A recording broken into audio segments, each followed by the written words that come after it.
माननीय प्रधानमंत्री जी, प्रिय У нас такие отношения, что я считал, что вы и так все понимаете.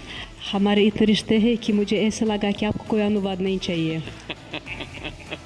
रशियन ज़बान में पुतिन साहब बोल रहे थे तो उन्होंने रशियन ज़बान में ये कहा है कि हमारी अंडरस्टैंडिंग इतनी डेवलप हो चुकी है, हमारे फॉरेन मिनिस्टर मुसलसल एक दूसरे को मिलते हैं और मुझे लग रहा है कि मेरी बॉडी लैंग्वेज और ज़बान को मोदी साहब ट्रांसलेटर की मदद के बगैर नहीं समझ रहे हैं।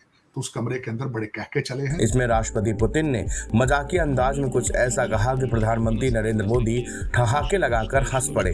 ये मत देखो कौन कह रहा है, ये देखो क्या कह रहा है। बुनियादी तौर पे जो बात की है वो बिल्कुल दुरुस्त है। ये वाली इस वक्त जो मेरे कैनेडियन पप्पू भाई हैं उनको जवाब दिया गया है, वेस्ट को जवाब दिया गया कि we have options, we have choices.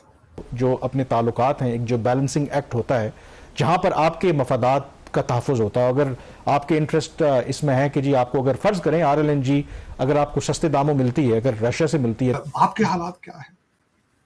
आपके हालात ये हैं आरजू, सरकारी खजाना खाली, कर्जे नागुज़ेर, दहशतगर्दी ने मुल्क को जकड़ रखा है। वक्त 3 करोड़ बच्चा जो स्कूलों में नहीं जा रहा। आप लोगों का कोई अगर डिस्प्यूट है वो अपनी जगह पे चलता रहे। मामला आपके दीगर चाइना और हिंदुस्तान के दरमियान क्या क्या कुछ नहीं होता, ये काम भी हो रहा है। बट ये जो मूव्स हैं यकीनी तौर पर कई आईब्रोज जो है वो वेस्ट के अंदर रेज होंगी। लेकिन इनको भी मजा आ जाएगा कि भाई आप भारत को जो बार बार छेड़ते हो उनके पास भी चॉइसेस मौजूद है। नमस्ते दोस्तों, जय हिंद।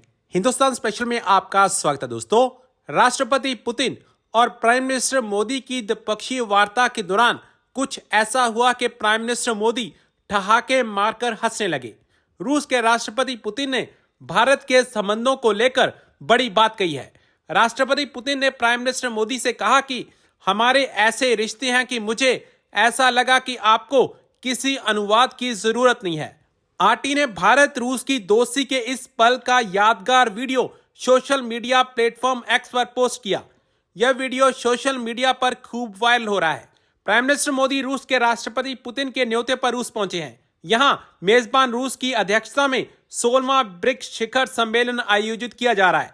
राष्ट्रपति पुतिन के साथ द्विपक्षीय वार्ता में प्राइम मिनिस्टर मोदी ने कहा, पिछले 3 महीने में मेरा 2 बार रूस आना हमारे करीबी समन्वय और गहरी मित्रता को दर्शाता है। पिछले 1 वर्ष में ब्रिक्स की सफल अध्यक्षता के लिए मैं आपको बधाई देता हूं। ब्रिक्स की अभी मीटिंग मोदी साहब की जो बड़ी जबरदस्त थी, जो मैंने उसमें से एक जोक पिक किया, अपने देखने वालों से शेयर करूंगा। रशियन जबान में पुतिन साहब बोल रहे थे तो उन्होंने रशियन जबान में ये कहा है कि हमारी अंडरस्टैंडिंग इतनी डेवलप हो चुकी है, हमारे फॉरेन मिनिस्टर मुसलसल एक दूसरे को मिलते हैं और मुझे लग रहा है कि मेरी बॉडी लैंग्वेज और जबान को मोदी साहब ट्रांसलेटर की मदद के बगैर नहीं समझ रहे हैं। तो उस कमरे के अंदर बड़े कहके चले हैं और मैं this is how the body language. आपने मोदी साहब ने अपना ट्रेडिशनल जफरी डाली जाके, वो ट्रेडिशनली है जहाँ जाते हैं। ये उसकी अपडेट थी ब्रिक्स की। दूसरा इसमें जो अब मैं बात करूंगा कि आपके हालात क्या है। आपके हालात ये हैं आरजू के, कहा आपने 2 तकरीरें मैंने आपके लेजिस्लेशन की सुनी है, जो कॉन्स्टिट्यूशनल अमेंडमेंट आपने की है, उमर अयूब साहब की है, और दूसरी मैंने ख्वाजा आसिफ साहब की धुआंधार तकरीर सुनी। मुझे ख्वाजा आसिफ साहब की स्पीच बड़ी जबरदस्त लगी। उमर अयूब साहब ने मुसलसल हमले किए। दो फिक्रे, मैं ज्यादा टाइम नहीं लेना चाहूंगा, 2 फिक्रे मैं उनके भूल नहीं पाया। एक, उन्होंने ये कहा था कि वक्त का पहिया जो है वो बड़ी तेजी से चल रहा है। मैं उसकी तेजी आपको बताना चाहूंगा कि वाकई वक्त का पहिया बड़ी तेजी से चल रहा है। और दूसरा, उन्होंने अब गिले किए, उन्होंने कहा जी मेरे फलाने MNA का घर तोड़ दिया गया, फलाने का पेट्रोल पंप बंद कर दिया गया, फलां का ये बिजनेस खत्म कर दिया गया। लेकिन और उन्होंने कहा कि कुछ MNAs को 4थे फ्लोर असेंबली के अंदर उन्होंने बंद कर रखा। उन्होंने एक और बड़ा तारीखी फिक्रा, उन्होंने कहा 1 पाव गोश्त के लिए आपने पूरी भैंस काट दी। बड़ा इतिहास किया। लेकिन जब साथ ही ख्वाजा साहब बोले तो उन सारे सवालों का जवाब आ गया। उन्होंने कहा कि आज भी अमेरिका में जाके जो इमरान खान के फिक्रे थे कि मैं नवाज शरीफ का एयर कंडीशन और टीवी बंद कर, बिल्कुल गूंज रहा है।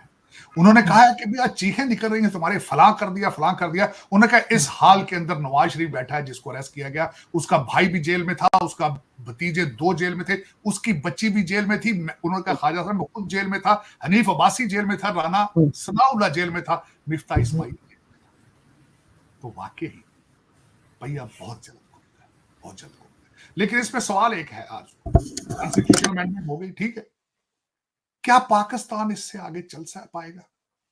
इस वक्त 3 करोड़ बच्चा जो स्कूलों में नहीं जा रहा, कुछ नहीं, कुछ नहीं। आप आगे इन 346 एमएनए आपके वहां बैठे थे, मेंबर ऑफ नेशनल असेंबली।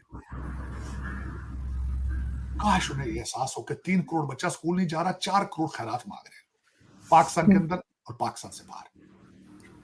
उसके बाद एक आखिरी बात जो मैं करना चाहूंगा, मेरे एक प्रोग्राम मेरे ज़हन से गुजरा है, कल मैंने जब अखबार पढ़ रहा था पाकिस्तान के न्यूज़पेपर, आपकी पंजाब गवर्नमेंट ने एक प्रोग्राम बनाया, उसका नाम रखा है पंजाब की धी रानी, कि हर बच्ची का पंजाब में जिसकी शादी होगी उसको 1 लाख रुपया कैश दिया जाएगा, खाना और फर्नीचर के कपड़े दिए जाएंगे। साथ ही मुझे मेरी नजर से आपकी टाटा के एक प्रोग्राम मेरे ज़हन से गुजरा है, क्योंकि आजकल मैं रतन टाटा की वजह से टाटा पे ज्यादा फोकस हूं। टाटा के अंदर इस वक्त फैक्ट्रियां हैं और वहां पे 2 एसयूवीज जो बनाने के लिए उन सिर्फ और सिर्फ खवातीन, सिर्फ औरतें बनाती हैं। 1 लाख रुपया बिल्कुल देना, आपका क्या ख्याल है 1 लाख एक कुंबे के लिए, एक औरत के लिए कितने दिन चलेगा? जब 1 लाख रुपया खत्म हो जाएगा फिर क्या होगा? क्यों नहीं ये 346 एमएनए और आपके चलाने वाले इन चीजों पे जोर देते? क्या वजह है? अपने बच्चे लंदन पढ़ाते, कौम के बच्चे गाना, और 1 लाख की क्या वैल्यू है आजकल के जमाने में? कुछ भी नहीं, कुछ भी नहीं वैल्यू। किसी रेस्टोरेंट अच्छे में खाना खाने जाए तो 30,000 रुपए बिल आ जाता है। हाँ बिल्कुल। 2 दफा आप बड़ी गाड़ी का पेट्रोल डालें तो लाख रुपए खत्म हो जाता है। लेकिन उन औरतों को क्यों नहीं आगे लेके आया जाता? क्या वजह है? लेकिन चलें, इसके मैं समझता हूं कि आज हमारा अच्छा रहा प्रोग्राम, और डेफिनेटली इसके बाद दोबारा अपडेट करेंगे। अभी 5 नवंबर है, मैं 5 नवंबर तक फिर मुसलसल आपको बताता रहूंगा। रिसेंटली 2 चीजें डोनाल्ड ट्रंप साहब ने की जो इस वक्त बहुत पॉपुलर है। डोनाल्ड ट्रंप साहब ने इस वीकेंड के ऊपर मैकडॉनल्ड पे काम किया है। दूसरा, मैकडॉनल्ड की 2012 में डोनाल्ड ट्रंप साहब ने मैकडॉनल्ड की एक एड में काम किया था, और डोनाल्ड ट्रंप साहब मशहूर थे कि व्हाइट हाउस में अपने मेहमानों को भी कई दफा क्वार्टर पाउंडर बर्गर मंगा के सर्व करते थे। फ्रेंच फ्राइज उन्होंने सर्व की और उन्होंने कहा कि कैमला हैरिस झूठ बोलती थी। अब मैंने आज कैमला हैरिस से 15 मिनट ज्यादा काम किया है। दूसरी तरफ बात यह थी कि कैमला हैरिस की 60th बर्थडे थी, जिस पे उन्होंने स्टीवी वंडर का गाना लगा के उसको सेलिब्रेट किया है। वहां से निकली हैं तो एल शार्पटन एक न्यूयॉर्क के एक हैं लीडर हैं सियासी, उनको उन्होंने इंटरव्यू दिया है। एक दूसरे के ऊपर ताबड़ताड़ हमले कर रहे हैं, मुसलसल हमले कर रहे हैं। स्विंग स्टेटों के अंदर इस वक्त सबसे ज्यादा शोर देखा जा रहा है, क्योंकि इलेक्शन वहीं पे होगा ज्यादा से ज्यादा। अगली दफा हम आएंगे तो आपको एक काउंटी, विस्कॉन्सिन की एक काउंटी है जिसके बारे में ये मशहूर है कि वो हमेशा प्रेसिडेंट का डिसीजन होता है वहां से। उस काउंटी के बारे में मशहूर है कि वो उस काउंटी को जो जीतेगा वो विस्कॉन्सिन जीतेगा।